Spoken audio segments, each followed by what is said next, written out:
क्या पाकिस्तान ने ऐसी मिसाइलें बना ली हैं कि वो वॉशिंगटन और न्यूयॉर्क पर निशाना साध सकता है? क्या पाकिस्तान की मिसाइल और न्यूक्लियर पावर से राष्ट्रपति डोनाल्ड ट्रंप और अमेरिका की नींद हराम हो गई है? और क्या पाकिस्तान के इस खतरे के चलते अमेरिका पाकिस्तान पर हमला कर सकता है?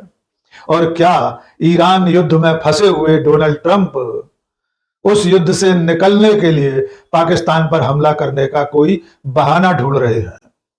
ये सवाल इसलिए पूछे जा रहे हैं क्योंकि अमेरिका की सरकार ने पाकिस्तान का नाम रूस, चीन और उत्तर कोरिया जैसे देशों के साथ रखते हुए उसे अमेरिका के लिए खतरा बता दिया है। उधर अमेरिका ईरान की जंग में इस कदर उलझ गया है कि अब उसे लेने के देने पड़ रहे हैं।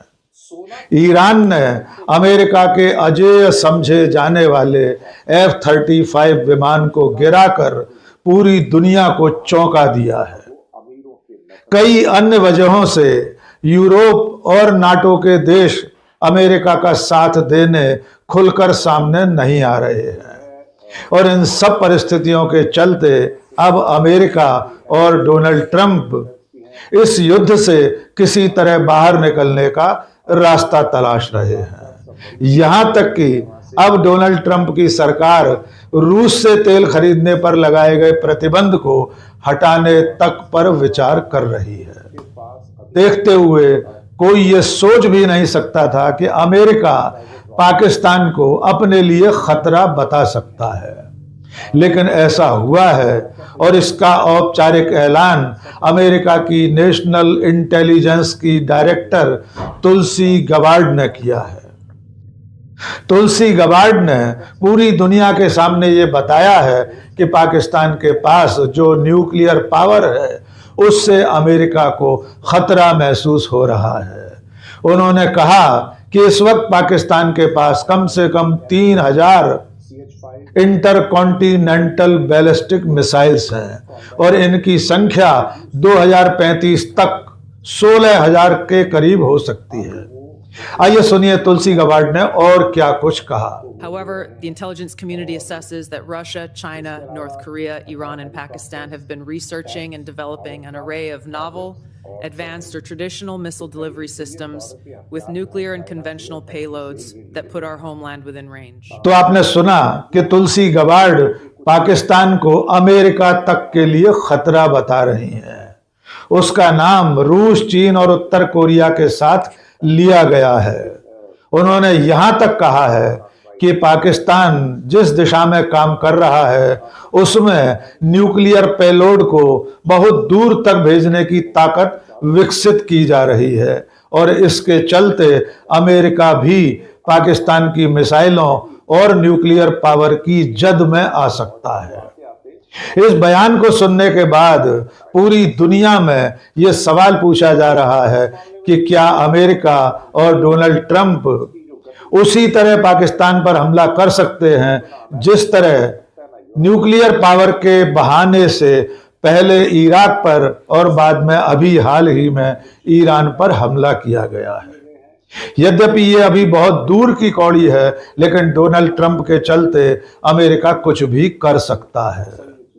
पाकिस्तान की मिसाइल और न्यूक्लियर पावर को लेकर अमेरिका की यह चिंता भारत के लिए भी बहुत गंभीर है, क्योंकि सबसे निकटतम पड़ोसी होने के नाते अगर अमेरिका ने पाकिस्तान के खिलाफ कोई कदम उठाया, युद्ध की आंच अगर एशिया के इस हिस्से तक पहुंची तो उसका खामियाजा भारत को भी भुगतना पड़ सकता है। अब पिछले 24 घंटे में ईरान के खिलाफ चल रही अमेरिका और इजराइल की लड़ाई में जो बड़ी घटनाएं हुई हैं उन्हें जान लीजिए। सबसे बड़ी घटना हुई है ईरान के हाथों अमेरिका के F-35 विमान का गिराया जाना। आप जानते हैं कि दुनिया के सबसे आधुनिकतम युद्धक विमानों में गिने जाने वाले F-35 को एक तरह से अपराजेय जहाज माना जाता है। उसका पता लगाना राडार के बस में भी नहीं होता, लेकिन उसी F-35 को F-35 स्टेल्थ विमान को ईरान की मिसाइलों ने धराशायी कर दिया है। जो सूचनाएं सामने आ रही हैं उसके मुताबिक ईरान की मिसाइल ने F-35 को हीट सेंसर के जरिए खोज निकाला और उस पर हमला कर दिया। इसके बाद इस जहाज के पायलट को सऊदी अरब में आपात स्थिति में उतरना पड़ा और जहाज पूरी तरह बर्बाद हो गया। आज सुबह की खबर यह है कि ईरान ने एक और F-35 विमान पर निशाना साधा है। यद्यपि उसकी पुष्टि अभी नहीं हुई है, लेकिन जिस विमान को ईरान ने कल मार गिराया था उसका वीडियो IRGC ने जारी किया है। आइए ये वीडियो भी देख लीजिए।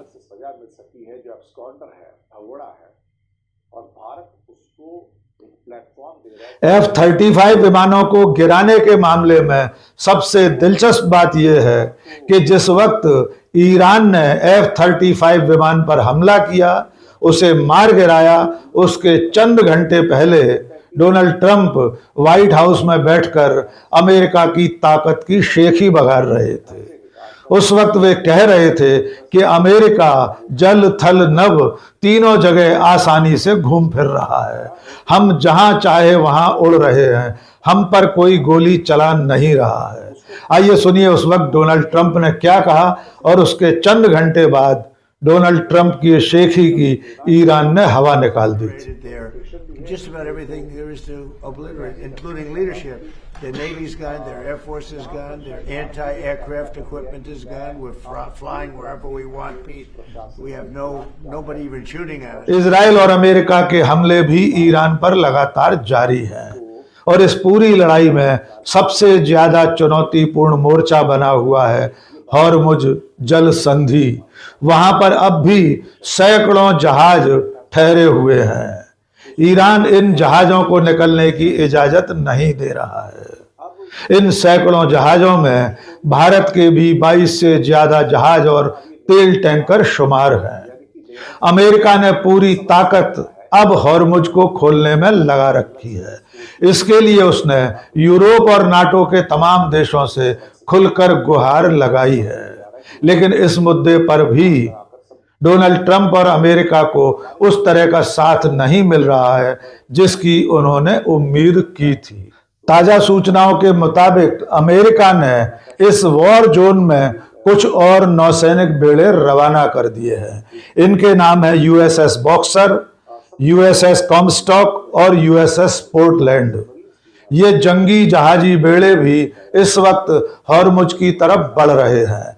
आने वाले समय में युद्ध का असली मोर्चा हॉर्मुज जल संधि में खुल सकता है, जहां पर ईरान ने कुंडली मारकर रखी हुई है। पिछले करीब 20-21 दिनों से ईरान पर चल रहे हमलों के बावजूद ईरान ने घुटने नहीं टेके हैं। इधर अमेरिका और इजराइल भी लगातार अपने हमले जारी रखे हुए हैं, लेकिन अमेरिका में इस युद्ध को लेकर अब असमंजस के हालात हैं। अब ऐसा लगने लगा है कि राष्ट्रपति डोनाल्ड ट्रंप और उनकी सरकार इस युद्ध से परेशान हो चुके हैं। अमेरिका इस जंग में किस बुरी तरह फंस गया है, इसका अंदाजा दो चीजों से लगा सकते हैं। नंबर 1, पेंटागन ने अमेरिका की सीनेट से 200 अरब डॉलर की सहायता मांगी है, बजट मांगा है, क्योंकि इस लड़ाई में हर दिन भारी भरकम रकम खर्च हो रही है और कोई नतीजा अब तक हासिल नहीं हुआ है। दूसरा उदाहरण है कि अमेरिका के उपराष्ट्रपति JD वेंस इस लड़ाई से निकलने जैसी बातें कर रहे हैं। JD वेंस ने कल इस बात को लेकर खुलासा किया है कि अमेरिका लंबी लड़ाई लड़ने के मूड में नहीं है। आइए सुनिए JD वेंस ने क्या कहा। The president has said this, I've said this, nobody likes war, right? And I guarantee the president of the United States is not interested in getting us, in the kind of long-term quagmires that we've seen in years past. I know the president, I know the way that he thinks about America's national security. That is not a risk with this president at all. What he has also said consistently for 10, 15 years, maybe even longer, is Iran cannot have a nuclear weapon, and he's willing to take action, diplomatic, ideally, but military action if he has to make sure that that doesn't happen. और सबसे मजेदार बात यह है कि जो America रूस से तेल खरीदने पर दुनिया के तमाम देशों पर पाबंदी लगाता है, वही अमेरिका अब रूस से तेल खरीदने पर लगी हुई पाबंदी को हटाने पर विचार कर रहा है। ट्रेजरी सेक्रेटरी स्कॉट बेसेंट ने कहा है कि अमेरिका रूस से तेल खरीदने पर लगी हुई पाबंदी हटा सकता है। अमेरिका का ये हाल इसलिए भी हो रहा है क्योंकि नाटो और यूरोप के तमाम देश जिनके भरोसे पर अमेरिका इस लड़ाई में बढ़ चढ़कर कूद रहा था, उन्होंने अमेरिका का साथ देने से इनकार कर दिया है।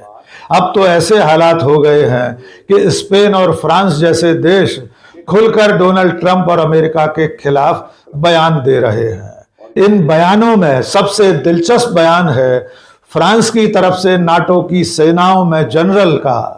वे कह रहे हैं कि इस वक्त हॉर्मुज के लिए युद्ध में अमेरिका के साथ कूदना ऐसा ही होगा जैसे किसी हिमखंड से टकराने के बाद टाइटैनिक का टिकट खरीदना। स्पेन के प्रधानमंत्री पेड्रो सांचेज तो साफ साफ कह रहे हैं कि इस युद्ध में पूरा यूरोप अमेरिका के खिलाफ है, पूरा यूरोप इस युद्ध के खिलाफ है, कोई भी इस युद्ध में शामिल नहीं होना चाहता।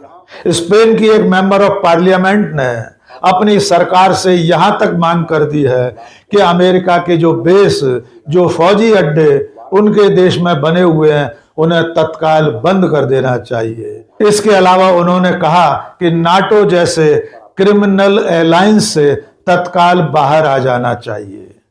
तो इन तमाम हालात में इस वक्त अमेरिका लगातार अकेला पड़ता जा रहा है और इसके बावजूद अब वो पाकिस्तान की तरफ नजर गड़ाना शुरू कर चुका है।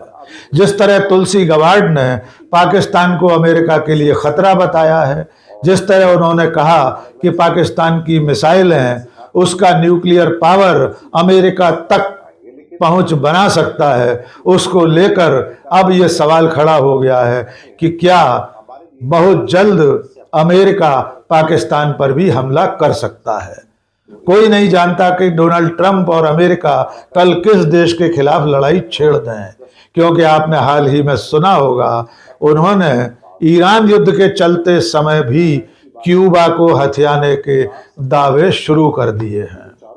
तो अब इस बात पर नजर रखना होगी कि पाकिस्तान का खतरा जिस तरह अमेरिका महसूस कर रहा है, क्या वो सचमुच में वैसा ही खतरा है जैसा तुलसी गबार्ड बता रही हैं। चलते चलते एक मजेदार कवर पेज देख लीजिए। यह अमेरिका की प्रतिष्ठित पत्रिका द इकोनॉमिस्ट का है। इस पत्रिका ने राष्ट्रपति डोनाल्ड ट्रंप की खिल्ली उड़ाते हुए ईरान के खिलाफ चल रहे युद्ध का जो नामकरण था उसके बारे में हेडलाइन बनाई है। अमेरिका ने इस ऑपरेशन का नाम दिया है ऑपरेशन एपिक फ्यूरी, जबकि द इकोनॉमिस्ट ने इसे लिखा है द ब्लाइंड फ्यूरी। और इसमें डोनाल्ड ट्रंप की जो तस्वीर छपी है वो आप देख सकते हैं। उस तस्वीर में एक ऐसा हेलमेट डोनाल्ड ट्रंप के सिर पर लगा हुआ है जिससे कुछ भी सामने दिखाई नहीं दे रहा। यानी द इकोनॉमिस्ट का कहना है कि डोनाल्ड ट्रंप ने जो ऑपरेशन शुरू किया है वो एक अंधा क्रोध, एक अंधा बौखलाया हुआ गुस्सा मात्र है। तो आप अंदाजा लगा सकते हैं कि जो डोनाल्ड ट्रंप पूरी दुनिया पर दादागिरी गांठ रहे हैं, उनके अपने देश में उनकी खिल्ली उड़ाई जा रही है। आज के इस वीडियो में बस इतना ही। बहुत बहुत शुक्रिया। जय हिंद।